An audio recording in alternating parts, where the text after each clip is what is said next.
¿Me escuchan? Bueno, hermanos, buenos días para todos. Siempre estar aquí da nervios, siempre es una gran responsabilidad. Entonces, les voy a pedir que me acompañen a orar, que me acompañen a relajarme en mi Señor y en lo que Él está haciendo. Padre, yo te doy gracias porque somos dignos a través de tu Hijo y no a través de lo que hacemos. Yo te doy gracias porque eres tú, Señor, y no somos nosotros. Te doy gracias porque estamos aquí hoy frente a ti simplemente por gracia, todos en condición de escuchar y aprender de ti, Señor. Te doy gracias por tu palabra, por lo que nos quieres enseñar, Señor. Te pido que dispongas nuestros corazones para que podamos aprender de ti, para que podamos confrontar lo que creemos y ver qué es lo que tú dices, Señor. Gracias por este tiempo. Te pido que me des confianza en ti y en tu Hijo y que me permitas recordar todo el tiempo, Señor, que no soy yo, sino tú en mí. En el nombre de Jesús, amén. Bueno, hermanos, venimos hablando del libro de Filipenses. La última vez tuve la oportunidad de estar compartiendo con ustedes el inicio del libro. Estuvimos leyendo los pasajes del 1 al 11. Y en la introducción de la vez pasada hablamos de algo importante y es que esta carta a los filipenses que escribió Pablo tiene una singularidad y normalmente las cartas van escritas de principio a fin con un propósito o con un tema para el destinatario. Sin embargo, esta carta a los filipenses podemos decir que es una de las cartas o uno de los libros en donde no necesariamente se sigue ese modelo, sino que toda la carta tiene como cortos y pequeños ensayos que giran en torno a un pasaje principal. Ese pasaje principal lo vamos a encontrar en Filipenses 2, los versículos del 5 al 11. Yo se los voy a leer, quiero que lo recordemos porque en todo momento el pasaje nos va a llevar a este tema principal. Entonces, si quieren, por favor, presten atención. Así dice Filipenses 2, versículos del 5 al 11. Dice, la actitud de ustedes debe ser como la de Cristo Jesús, quien, siendo por naturaleza Dios, no consideró el ser igual a Dios como algo a que aferrarse. Por el contrario, se rebajó voluntariamente, tomando la naturaleza de siervo y haciéndose semejante a los seres humanos. Y al manifestarse como hombre, se humilló a sí mismo y se hizo obediente hasta la muerte, y muerte de cruz. Por eso, Dios lo exaltó hasta lo sumo y le otorgó el nombre que está sobre todo nombre, para que ante el nombre de Jesús se doble toda rodilla en el cielo y en la tierra y debajo de la tierra, y toda lengua confiese que Jesucristo es el Señor, para gloria de Dios Padre. Este, hermanos, es casi un poema escrito y es lo que va a condensar no solamente el mensaje principal del libro a los filipenses, sino todos los submensajes que hay en la carta. La enseñanza que tenemos para el día de hoy, lo que he estado aprendiendo y de lo que sigo aprendiendo con el Señor, lo titulé ¿qué valor tiene mi vida? Y quiero que es una pregunta que nos hagamos cada uno de manera personal. Hoy me gustaría estar allá sentado enseñando porque también me aplica a mí todo. Estoy aprendiendo por completo lo que estoy enseñando. Entonces, más bien quiero que nos fijemos en cómo el Señor trabaja y que nos preguntemos, ¿qué valor tiene mi vida? ¿Qué valor tiene mi vida? Vamos a hacer un pequeño repaso de lo que hemos visto. Por favor, sonido la siguiente diapositiva. Gracias. Estuvimos hablando la vez pasada algo del contexto, ¿cierto? De a quién va dirigida la carta, de más o menos quiénes la están recibiendo y por qué. Dijimos que el autor, el que escribió la carta, es Pablo. Eso lo sacamos del primer versículo cuando Pablo se presenta. El año de escritura se estima que sea entre el 60 y el 62 después de Cristo. La fundación de la iglesia de Filipos, la carta va dirigida a la iglesia de Filipos. Esa iglesia fue fundada. En Hechos 16 está la historia de la fundación de la iglesia de Filipos. Y esa fue la primera ciudad en Macedonia a donde Pablo estableció una iglesia. También dijimos que el lugar donde se escribió esta carta fue en una prisión, en Roma. Eso está en Hechos 28. Los ciudadanos que habitaban en esta ciudad, en Filipos, eran parte soldados romanos y parte gentiles o griegos. Los creyentes de esta iglesia eran gentiles y judíos, y además habían algunos judaizantes. Eso más adelante en la carta Pablo pues se va a referir a ellos. La situación por la que estaban atravesando estos creyentes era que ellos se enfrentaban persecución. Esta pequeña colonia romana se veía rodeada de un gran amor por su nación y por su patria. Y cuando alguien proclamaba algo diferente que no fuera el César, pues debía enfrentar persecución. Y esta carta surge a causa de una visita de un hermano que se llama Epafrodito, o que se llamaba Epafrodito, que fue a visitar a Pablo a su prisión con una pequeña ofrenda. Entonces, vamos a recordar lo que hemos visto, vamos a tener en cuenta este contexto porque vamos a empezar a utilizar o a entender el por qué Pablo está escribiendo las cosas que está escribiendo. Recordemos que, digamos, de lo más importante que hay que nombrar es que esta carta está dirigida exclusivamente a creyentes. Este mensaje no es aplicable o no es apto para nadie que no sea perteneciente al cuerpo de Cristo. Pasemos a la siguiente, por favor.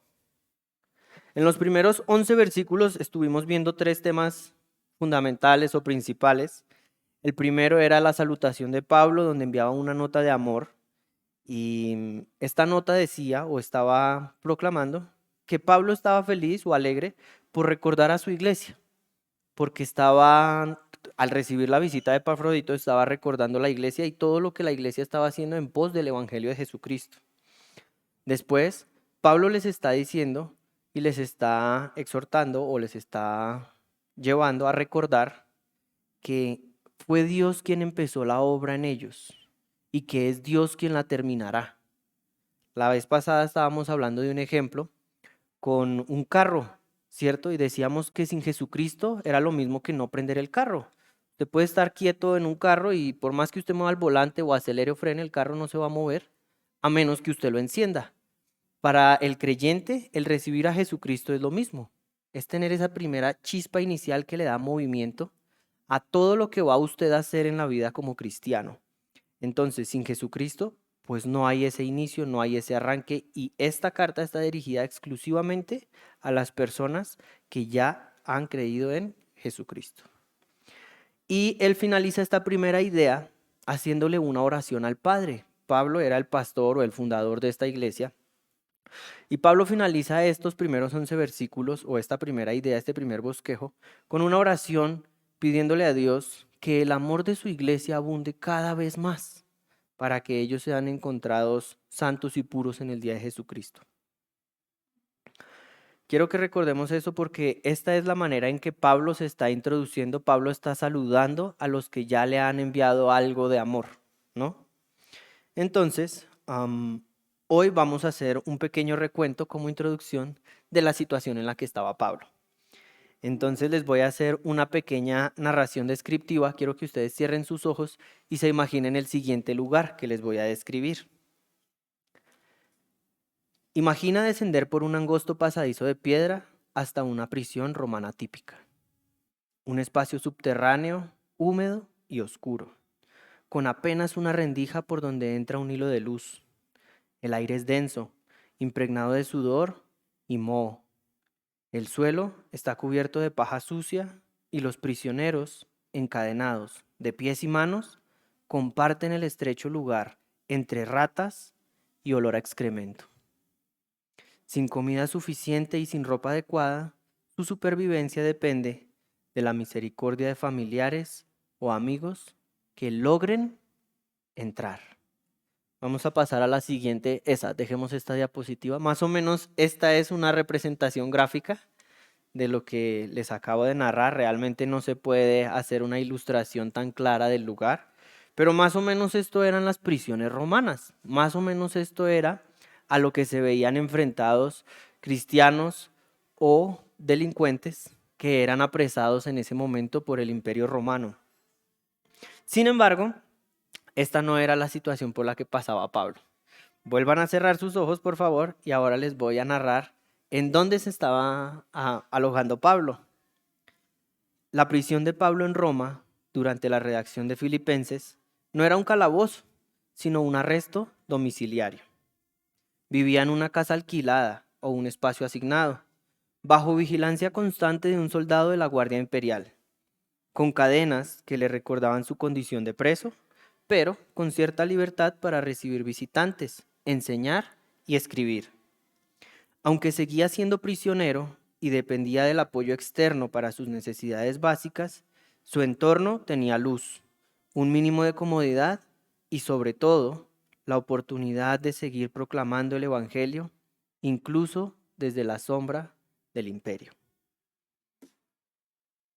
Aquí en esta imagen van a ver un poquito algo de lo que podría ser la ilustración de cómo se encontraba Pablo. Aunque realmente era preso y bajo ninguna circunstancia ser preso es cómodo, sí tenía muchas más facilidades o comodidades en comparación a otro tipo de presos.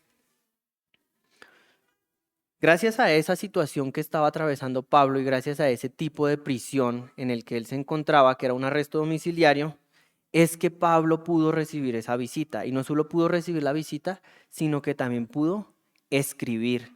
Sin embargo, no sé si ustedes alcanzan a notar ahí en la imagen, detrás de Pablo hay un soldado romano. Pablo tenía que estar todo el tiempo bajo vigilancia por el Imperio Romano. Es decir, que cualquier cosa que salía de la boca de Pablo o que escribía era revisada y vigilada. Vamos a empezar entonces hoy, hermanos. Vamos a leer Filipenses 1. Vamos a estar leyendo los versículos desde el 12 hasta el 21 y vamos a estar viendo qué es lo que Pablo le escribe a su querida iglesia. ¿Qué es lo que el apóstol, en este caso el pastor de la iglesia, les está escribiendo bajo estas condiciones en las que se encuentra? Vamos a leer primero los versículos del 12 al 14. Dice así: Hermanos, quiero que sepan que, en realidad, lo que me ha pasado ha contribuido al avance del Evangelio. Es más, se ha hecho evidente a toda la guardia del palacio y a todos los demás que estoy encadenado por causa de Cristo. Gracias a mis cadenas, ahora más que nunca, la mayoría de los hermanos confiados en el Señor se han atrevido a anunciar sin temor la palabra de Dios. Y este es el primer mensaje que Pablo les da. Esta es la primera idea que Pablo les escribe después de darle gracias a Dios y pedir que el amor de ellos abunde. Vamos a entrar a ver un poco lo que significa. En el versículo 12 dice: Hermanos, quiero que sepan que en realidad lo que me ha pasado. Entonces, lo que me ha pasado está hablando de que Pablo está preso. Él les va a explicar o les está explicando que esto que él está viviendo, el hecho de que esté preso o privado de la libertad y aparentemente sin posibilidad de cumplir con su tarea, no va a ser un impedimento. Esto no va a ser un impedimento. Para eso, quiero que por favor me acompañen a Romanos 8:28. Vamos a leer solamente la parte A del versículo.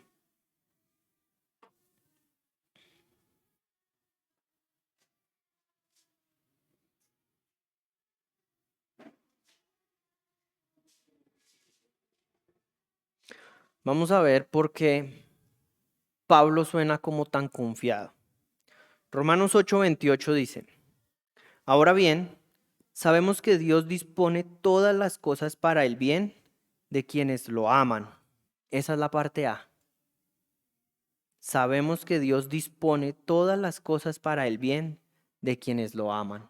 Lo que estaba atravesando Pablo en esta prisión, no sabemos cómo, pero sabemos que Pablo tenía la confianza de que era positivo, era bueno. Y vamos a ver un poquito cuál es la tarea de Pablo. Vamos a ver un poquito cuál es la tarea de Pablo porque al final del versículo 12 dice que lo que le ha pasado ha contribuido para el avance del Evangelio. Entonces vamos a ver en Hechos 9:15 la tarea que Dios le dio a Pablo. Yo se los voy a leer, está bien. Hechos 9:15 dice así: Ve, el Señor está hablando con un discípulo o con un creyente que se llama Ananías. Le dice: ve, insistió el Señor, porque ese hombre, es Pablo en ese momento, ese hombre es mi instrumento escogido para dar a conocer mi nombre, tanto a las naciones y a sus reyes, como al pueblo de Israel. Según Dios, la tarea de Pablo, o para lo que Pablo había sido escogido como creyente, era para dar a conocer su nombre tanto a las naciones y a sus reyes como al pueblo de Israel. Entonces Pablo, volviendo al versículo 12, Pablo está argumentando o está explicándole a su iglesia que el hecho de estar en cadenas en realidad ha contribuido al avance del evangelio.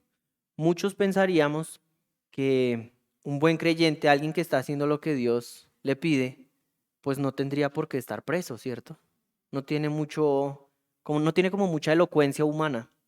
Sin embargo, Pablo no está viendo esa situación desde los ojos humanos, sino que él, confiado en lo que Dios ha dicho que sería su labor, está pensando que el estar en cadenas ha contribuido en su tarea, el avance del evangelio, y nos va a explicar cómo es que eso ha contribuido.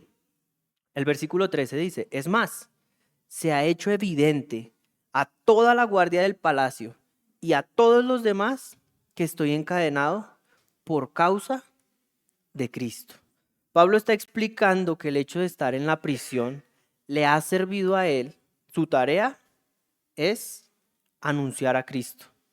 Y el hecho de estar en la prisión le ha servido a él para que sea evidente, para que los demás puedan reconocer, tanto la guardia del palacio como todos los demás que rodean ese entorno, que Pablo está encadenado, está preso, está entregando su libertad o su comodidad como humano a causa de Jesucristo.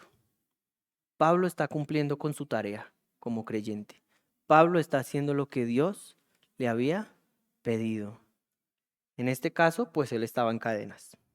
Y el versículo 14 termina de aclararnos la idea. Dice: gracias a mis cadenas, ahora más que nunca, la mayoría de los hermanos, confiados en el Señor, se han atrevido a anunciar sin temor la palabra de Dios.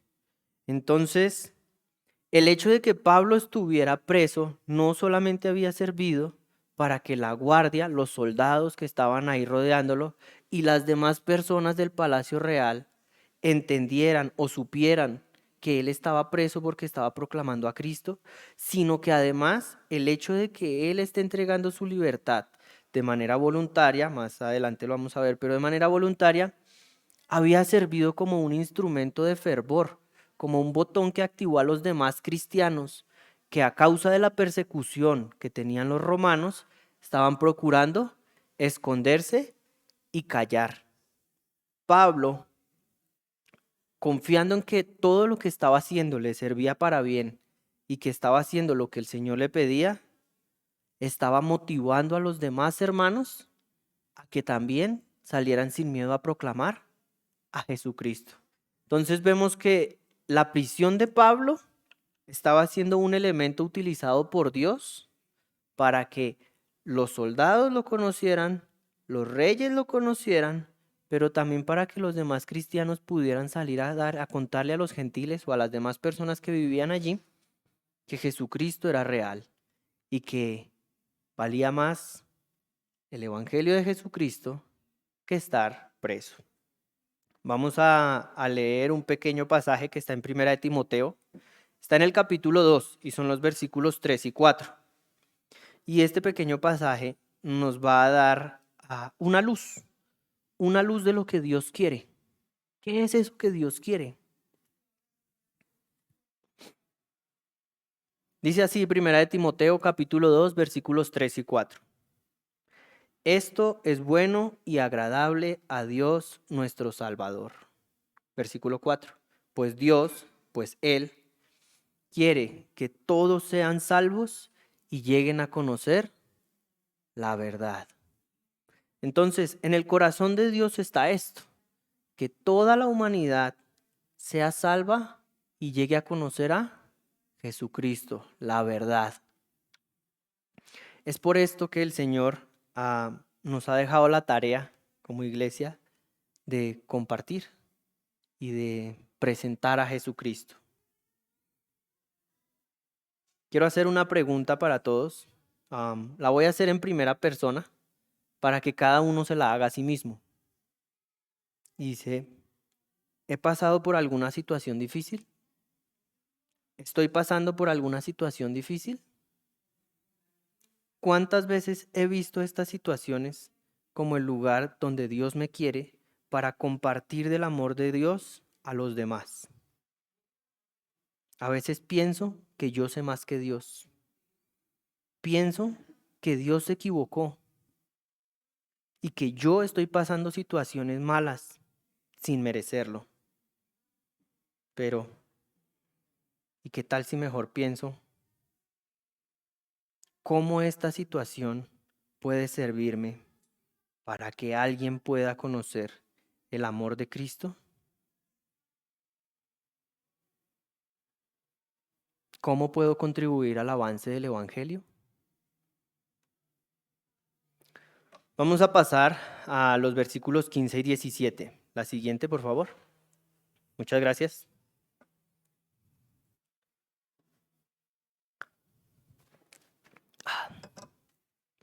Dice así, es cierto que algunos predican a Cristo por envidia y rivalidad, pero otros lo hacen con buenas intenciones. Estos últimos lo hacen por amor, pues saben que he sido puesto para la defensa del Evangelio. Aquellos predican a Cristo por ambición personal y no por motivos puros, creyendo que así van a aumentar las angustias que sufro en mi prisión. Vamos a empezar a explicar un poco estas ideas, porque Pablo aquí cambió un poquito la idea del concepto o la idea del mensaje. Dice Pablo que algunos predican a Cristo por envidia y rivalidad. Y ese algunos es importante, porque Pablo está diciendo que hay cristianos, no gentiles, no personas del mundo, sino que hay creyentes que están cumpliendo con la tarea, que es predicar de Cristo, pero que están cumpliendo con la tarea con una motivación equivocada. Él está explicando que lo hacen por envidia y rivalidad. También dice que hay otros que lo hacen con buenas motivaciones. Y lo que quiero que pensemos es que esto nos quiere decir que hay dos maneras de presentar a Cristo. Una con buenas motivaciones y otra con malas motivaciones. Para entender un poquito lo que Pablo está refiriéndose en este momento o en esta parte de la historia, les voy a llevar a un pasaje que está en 1 Corintios 3, versículos 4 y 5. Y es algo de lo que se presentaba en aquella sociedad con cotidianidad. 1 Corintios 3, versículos 4 y 5, dice así. Cuando uno afirma, o sea, cuando una persona afirma, yo sigo a Pablo, y otro, yo sigo a Apolos, ¿no es porque está actuando con criterios humanos? Después de todo, ¿qué es Apolos? ¿Y qué es Pablo? Nada más que servidores por medio de los cuales ustedes llegaron a creer, según lo que el Señor asignó a cada uno. En aquella época, las personas solían identificarse con el predicador o con los fundadores de la iglesia. Entonces unos decían, lo que pasa es que yo me siento identificado con cómo Pablo presenta a Cristo. Entonces yo no soy de ningún Apolos, yo no soy de ningún otro predicador, yo soy es de Pablo. Pero habían otros que decían, no, es que Pablo no, a mí como que no me cuadra lo que él dice. Entonces yo mejor soy es de Apolos. Entonces Pablo a la iglesia de Corinto le está llamando la atención, les está explicando que ninguna iglesia, ni la de Corintios, ni la de hoy. En ningún lado el creyente debe identificarse con un predicador. Ningún creyente debe decir, yo soy de tal predicador o de tal predicador. Pablo está explicando que todos los predicadores no son más que servidores por los cuales Dios está utilizando o con los cuales Dios está utilizando para dar a conocer a Jesucristo. Con lo que nosotros tenemos que identificarnos, todos y cada uno de los que somos creyentes, no es con el correcto mensaje o con la buena información que nos puede dar un predicador, sino con Jesucristo, quien ha pagado todo por nosotros. No es el mensajero el que pagó por sus pecados, sino que es Jesucristo, el único que podía pagar por ellos. Entonces, en este contexto, o teniendo esto en mente, ahora sí podemos entender cómo es que algunos predicaban a Cristo por envidia y por rivalidad. Lo que pasaba era que algunos estaban saliendo a predicar a Cristo con el pecho afuera, suponiendo o argumentando que estaban trabajando mejor que Pablo, porque Pablo estaba preso. Entonces, Pablo le está escribiendo a la iglesia en Filipos que hay dos intenciones o dos motivaciones, mejor. No tanto es la intención, sino el motivo para salir a predicar a Cristo. Y más adelante vamos a entrar a entender bien las motivaciones equivocadas. Por ahora vamos a leer el 16 y vamos a ver cuál es el motivo correcto. ¿Con qué motivación nosotros debemos salir a predicar a Jesucristo? 16. Estos últimos, o sea, los que hacen, los que predican a Jesucristo con buenas motivaciones, estos últimos lo hacen por amor, pues saben que he sido puesto para la defensa del Evangelio. Entonces aquí hay dos ideas importantes. La primera es por amor, y esta es una pieza clave en el cristiano. ¿Recuerdan que estábamos pensando en el start, en Jesucristo, en que sin Jesucristo no hay cómo avanzar en la rueda del cristianismo? Pues resulta ser que cuando uno cree, también lo pudimos hablar un poquito la vez pasada, recibe al Espíritu Santo.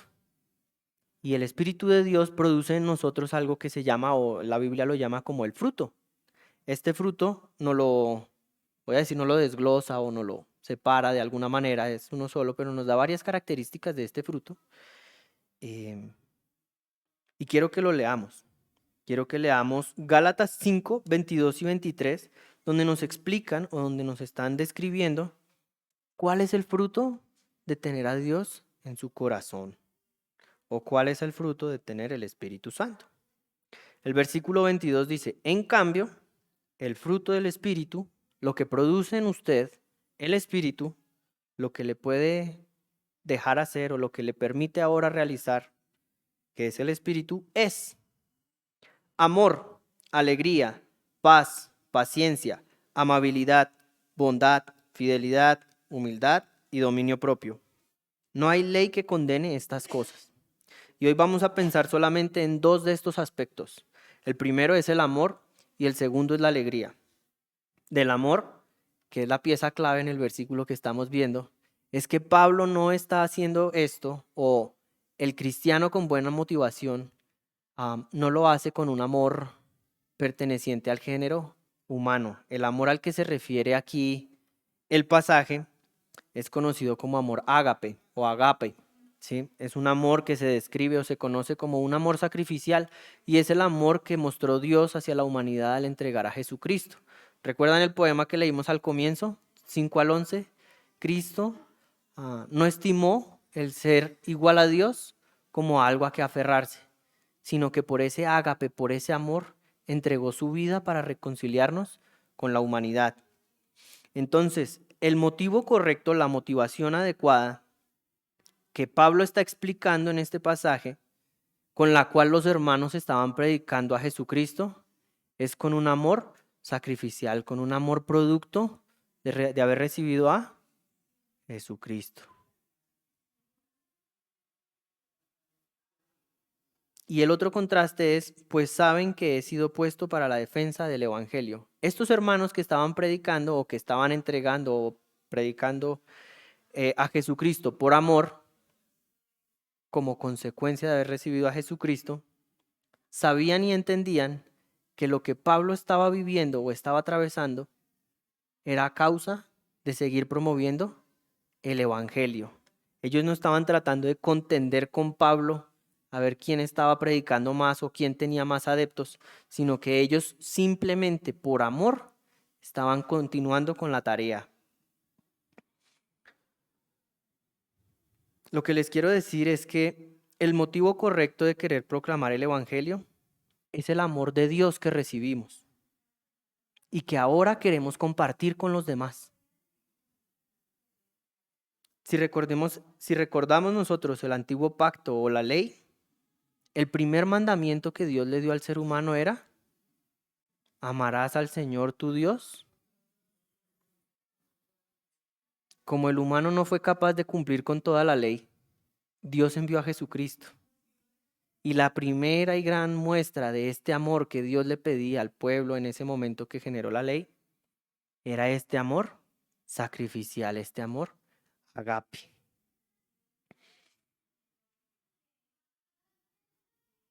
Esto es lo que se espera del cristiano.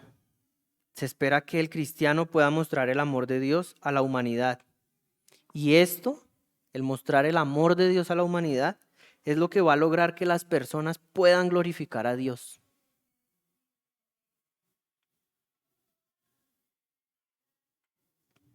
Vamos a terminar el pasaje del versículo 17. Dice: aquellos, o sea, los que predicaban a Cristo con malas motivaciones, predican a Cristo por ambición personal y no por motivos puros. Hoy en día nos es más fácil entender que hay predicaciones que están enfocadas a la ambición personal o a los motivos incorrectos. Y muchas veces nos gusta señalar, ¿no? Como es fácil identificar y decir, aquel. Yo quiero que nos preguntemos dos cosas. Primero, si estamos predicando de Dios.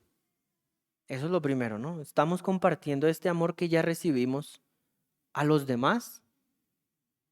Y segundo, si sí lo estamos haciendo con motivos puros. ¿Realmente estamos enamorados de Dios? ¿Realmente amamos a Dios con todo nuestro corazón? Hemos recibido el amor de Dios en nosotros. Nos sentimos perdonados y sabemos que es verdad lo que Dios nos está diciendo. ¿Realmente estamos compartiendo este mensaje para que las demás personas y la humanidad puedan conocer esto? ¿También puedan sentirlo? ¿O acaso en nosotros o en mí hay algún motivo equivocado? ¿Será que quiero pasar al frente y ser el mejor predicador? ¿O será que quiero demostrar que sé mucho o que he estudiado? ¿O será que lo que yo quiero es que la gente realmente sepa y entienda y pueda vivir que Dios los ama, que los ama tanto que entregó todo lo que Él era, que no estimó el ser Dios como algo a que estar aferrado para decir, no, yo no voy, sino que a cambio entregó a su Hijo para morir por usted y por mí y por toda la humanidad?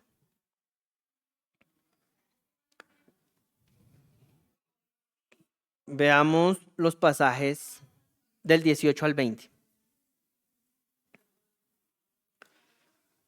Versículo 18 dice: ¿qué importa? En este caso Pablo está volviendo a la idea. ¿Qué importa si Cristo es predicado con malos motivos o con buenos motivos? Dice, ¿qué importa? Al fin y al cabo, y sea como sea, con motivos falsos o con sinceridad, se predica a Cristo. Por eso me alegro. Es más, seguiré alegrándome, porque sé que gracias a las oraciones de ustedes y a la ayuda que me da el Espíritu de Jesucristo, todo esto resultará en mi liberación. Mi ardiente anhelo y esperanza es que en nada seré avergonzado, sino que con toda libertad, ya sea que yo viva o muera, ahora como siempre, Cristo será exaltado en mi cuerpo. Y aquí me gusta un poco esta expresión que usó Pablo de qué importa si al fin y al cabo y sea como sea, Cristo es predicado. Pablo está haciendo la aclaración. El trabajo de Pablo, recordemos en el Señor, era compartir el evangelio. ¿A quiénes?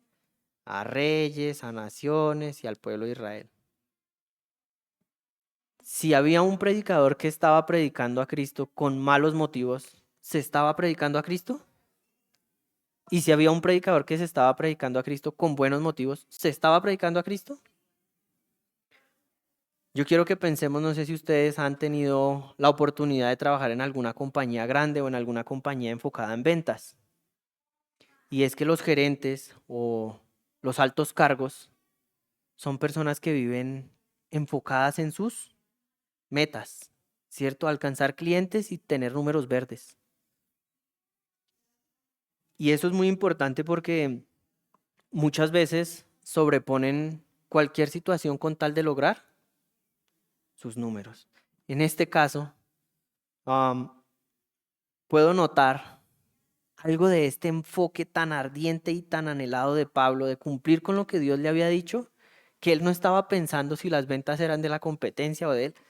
Él lo que estaba pensando era que estaba vendiendo, ¿sí? Y lo pongo en estas palabras porque es un poquito más como común en nuestro entorno hoy en día. Pero Pablo era un comerciante, si se puede poner en comillas o entre paréntesis, ah, que vivía para que se vendiera el Evangelio de Jesucristo. Él estaba enfocado, él era un gerente, lo que le importaba era que cada tienda vendiera. Números, números, números, números, sí, listo, vamos bien, ¿sí?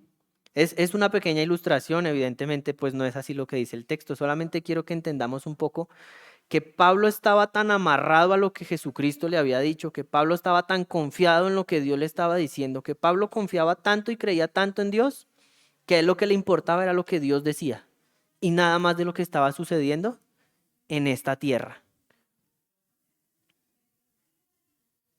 Pablo continúa su discurso explicando que se alegra, ¿cierto? Dice, es más, en esto me alegro y me alegraré. Que en lugar de él sentir rencor, ira, tal vez descontento por lo que estaban haciendo los demás, él era contento, porque él sabía, porque Pablo sabía, que a causa de las oraciones de su iglesia, ¿cierto? De la iglesia de Filipos, y que él estaba lleno del Espíritu de Dios, todo lo que él estaba viviendo, las cadenas, el encarcelamiento, la rivalidad con otros predicadores o que otras personas quisieran engrandecerse por encima de él, todo eso iba a terminar en su liberación. Y aquí él puntualmente está hablando de las cadenas. Entonces, ¿recuerdan el fruto del Espíritu? Y dijimos que íbamos a ver solamente dos eslabones o dos partes. La primera es el amor. El amor que produjo Dios en Pablo era el mismo amor que estaba moviendo o que debe mover al creyente a compartir de Jesucristo. Y la segunda es la alegría, ¿no? Y es que ¿quién de nosotros se alegra por estar pasando situaciones difíciles? ¿Cierto? Yo no creo que alguien diga, uy, qué hambre que tengo. No, qué alegría. ¿Cierto? O que diga, no, es que a mí me están en el trabajo, me está pasando esto. Es, uf, qué alegría que estoy, qué alegre. O que me tocó trabajar en algo que no me gusta y realmente me frustra y uno dice, ah, qué alegría estar frustrado, ¿cierto que no? Eso no pasa, porque eso son reacciones humanas, son emociones. Pero Pablo extrañamente está diciendo que está alegre de estarse sintiendo presionado por los demás predicadores o por las otras personas y que está alegre de estar encerrado y encadenado, viviendo de lo que le pueden llevar los hermanos. Qué alegría tan terrible esa, ¿no? Qué tremenda alegría que nos produciría a nosotros estar amarrados o encadenados en una casa, eh, presos, por estar haciendo las cosas bien. Porque yo creo que eso es lo que más nos puede tocar las emociones, ¿no? El sentir que estamos haciendo las cosas bien y tener malos resultados. Siento que lo estoy haciendo bien, pero malos resultados. Pues resulta ser que esta alegría que sentía Pablo no puede ser alegría humana o no puede ser alegría en el contexto de la emoción humana, porque lo que está viviendo no produce alegría. Esta alegría proviene del Espíritu, que es la segunda parte que vamos a ver. Y ya dijimos que la primera es el amor Y la segunda hora es la alegría. Y esta alegría es muy importante porque es una alegría que sobrepasa este plano terrenal. Es una alegría que pone sus ojos en la esperanza que hay en Dios, en lo que Dios le estaba diciendo. Entonces, aunque Pablo estaba viviendo todas estas situaciones malas en la tierra, Pablo tenía puestos sus ojos y sus emociones en que él estaba haciendo lo que Dios quería. La alegría que le producía a Pablo no era estar en cadenas, la alegría que le producía a Pablo era saber que a causa de sus cadenas la gente estaba conociendo a Jesucristo. Esa es la alegría que tenía Pablo. ¿Y cuántos de nosotros, o yo mismo me pregunto, somos capaces de sentir alegría en los momentos difíciles porque vemos la oportunidad de compartir de Jesucristo a los demás? ¿Estamos entendiendo las dificultades que vivimos en esta tierra como una oportunidad para contarle al mundo que hay una persona que los ama tanto que dio todo por ellos? ¿Estamos entendiendo estas dificultades o estos momentos cruciales de nuestras vidas como lo que Dios quiere para nosotros? ¿Como lo que el Señor nos está llevando a hacer para contarle al mundo que Dios es real? Esta es la alegría que produce el Espíritu Santo. Y para eso es necesario ser conscientes de eso. Ser conscientes implica entender que emocionalmente no necesariamente vamos a estar felices, pero que si ponemos los ojos donde es, vamos a poder ver la vida o la perspectiva que el Señor tiene.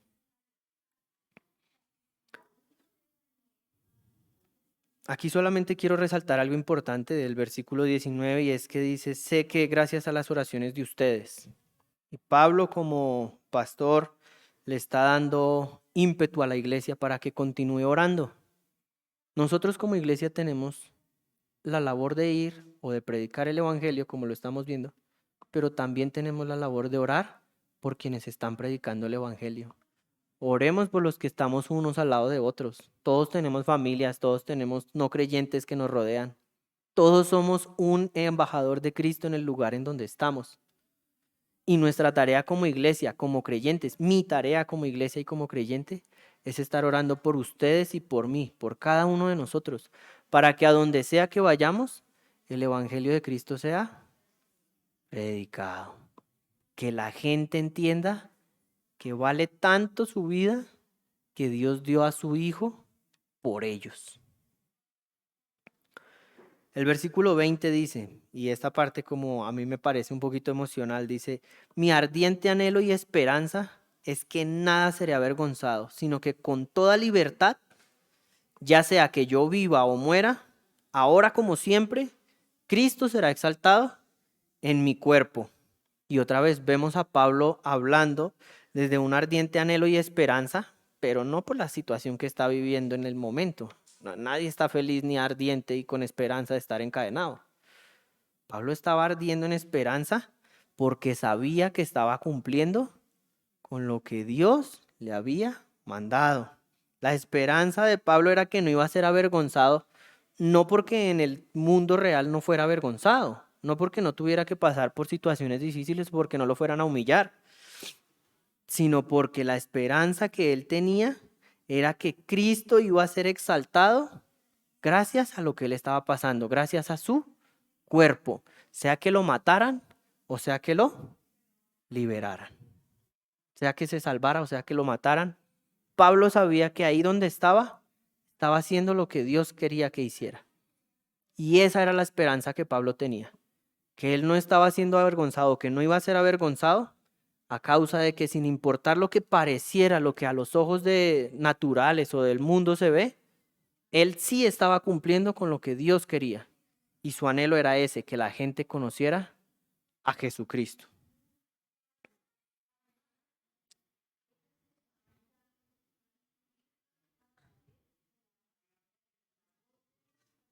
¿Cuánto valoramos nosotros nuestras vidas, hermanos? ¿Cuánto valoro yo mismo mi vida? Preguntémonos. ¿Cuánto valoro mi vida? Pablo nos está diciendo que puede que atravesemos situaciones que no sean agradables para nosotros, para nuestras vidas o para nuestros sentidos. pero que esas situaciones no son nada comparado con la oportunidad de poder compartir el Evangelio de Dios. Nos está diciendo que Pablo considera que cualquier cosa que le pasara en su cuerpo no valía nada, era nada, comparado con poder compartirle a los demás que Jesucristo vino a morir por ellos. Y es tan drástico lo que Pablo está diciendo que él menciona su muerte, que sería lo más preciado, lógico para la humanidad, la vida. Vamos a leer el último pasaje, Filipenses 1:21. Y lo dejé aisladito porque condensa muy bien la última idea. Y dice así: porque para mí el vivir es Cristo y el morir es ganancia. Para mí el vivir es Cristo y el morir es ganancia.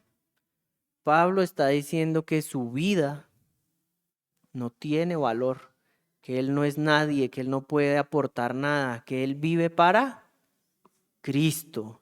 Él come para Cristo, camina para Cristo, habla para Cristo. Y a donde sea que va y lo que sea que hace, lo hace por y para Cristo. Y termina la frase diciendo que morirse es ganancia. Algo contradictorio con nuestro sentido lógico natural, ¿no? Uno piensa la muerte y no, espere, no. Qué tristeza la muerte. Pablo está diciendo morir. Morir es ganar. Más adelante en la carta, él nos va a explicar cómo es que morir es ganar. Pero quiero que pensemos en un ejemplo del Antiguo Testamento.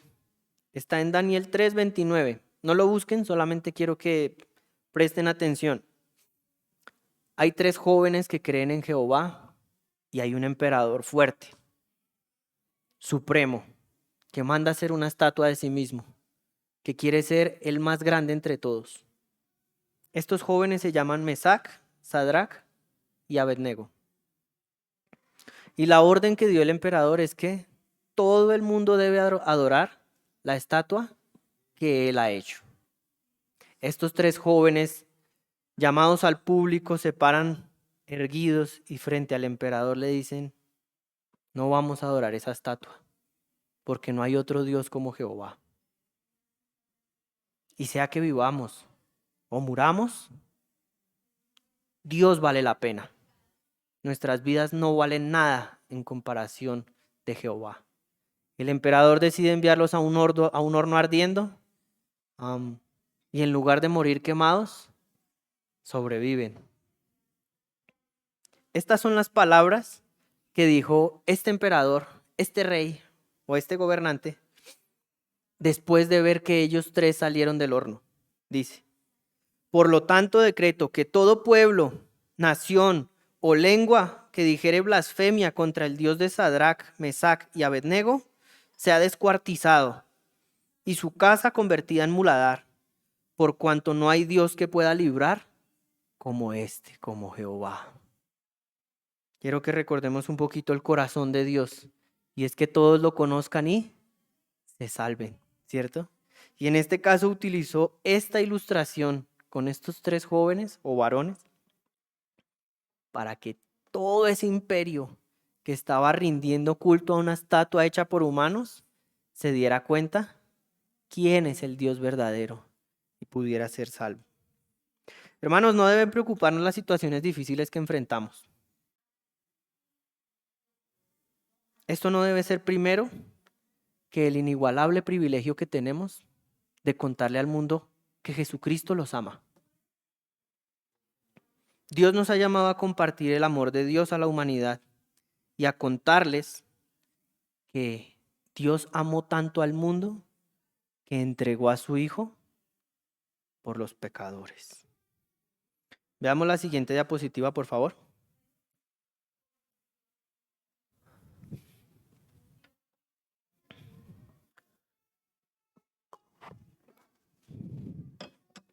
Muchas gracias. Empezamos la enseñanza con el título ¿Qué valor tiene mi vida? Y antes de leer el título, Leímos un pequeño poema que está en Filipenses, donde ya les expliqué que toda la carta gira en torno a este escrito. Aquí hay un pequeño fragmento de ese escrito. Dice, el cual siendo en forma de Dios, no estimó el ser igual a Dios como cosa, ¿a qué? Aferrarse. La pregunta que yo les planteé es, ¿qué valor tiene mi vida? Y esto es curioso porque tiene dos respuestas, no tiene una sola válida. La primera respuesta es, tu vida vale todo. Tú eres muy valioso. Cada persona en la humanidad es muy valiosa. Tan valiosa es que Dios consideró que ser igual a Dios no era algo que aferrarse. Antes bien, consideró que para poder estar nuevamente contigo y conmigo, Él enviaría a su Hijo a morir. Jesucristo vale todo y Él dio su vida por usted y por mí. Su vida vale mucho. Usted es muy valioso. Y cada una de las personas que está afuera es muy valiosa para el Señor.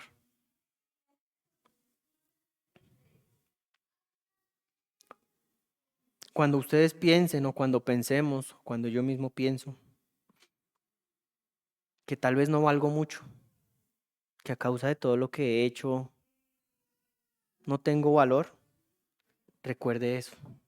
Recuerde que Dios lo ama tanto que ni siquiera ser igual a Dios es tan poderoso como el amor de Dios para que usted viva hoy con Él. Esa es la primera respuesta. Su vida vale mucho. Usted es muy valioso. Y la segunda respuesta, al mismo tiempo, es, tu vida no vale nada. Su vida no vale nada. Si usted compara su vida con el valor que tiene el Evangelio, entonces su vida no vale nada. Ese fue el ejemplo que nos dejó Jesús, cuando Él no estimó el ser igual a Dios como cosa que aferrarse, sino que vino a entregar su vida y a morir en la cruz para que ustedes y yo hoy estemos reconciliados frente al Padre. ¿Qué valor tiene mi vida? Filipenses, Dios o Pablo nos está diciendo, usted es muy valioso, pero usted como cristiano no considere lo que usted está pasando como algo más importante que poner los ojos en Dios. Aproveche el privilegio que usted tiene de contarle a la gente quién es Jesús y muéstreles amor, este ágape. Vaya y comparta con la humanidad que Dios los ama. Sacrifíquese a usted para ir a los demás. Hermanos, hoy Dios nos está animando a recordar o a aprender en su defecto que nos ama muchísimo y que nos está motivando a que dejemos de enfocarnos en lo que estamos viviendo y que pongamos los ojos en Jesús y en la oportunidad que hoy tenemos, la oportunidad la tenemos hoy de compartir, de mostrarle a alguien que Dios lo ama, de contarle al mundo y a la humanidad que hay un Dios que entregó todo por ellos, que son valiosos. Acompáñenme a orar, hermanos. Padre, vengo ante ti, Señor, sintiéndome poco, porque yo no soy digno de estar frente a ti, Señor. Pero luego leo lo que tu Hijo ha hecho por mí y luego entiendo, Señor, cuánto me has amado y cuán precioso soy para tus ojos, Dios, que no me queda nada más que decirte gracias, Señor. Gracias por tomarme en cuenta. Gracias por poner tus ojos en mí, Señor. Dios, te pido que me ayudes a poder contarle al mundo cuánto amas a la humanidad, Señor. Te pido que me ayudes a poder reconocer ante ti y ante todo, Señor, que Jesucristo lo dio todo, Señor, que lo has dado todo por mí y por los demás. Gracias, Señor, porque has tomado una persona que no tiene que aportarte, Señor, y la has hecho valiosa.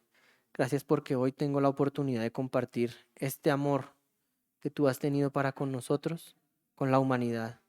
Ayúdame, Señor, a no poner mis ojos en lo que vivo o en lo que pienso, o a no entender la vida con mis sentidos, Señor. Ayúdame a entender la vida con tu sentir, con tu propósito.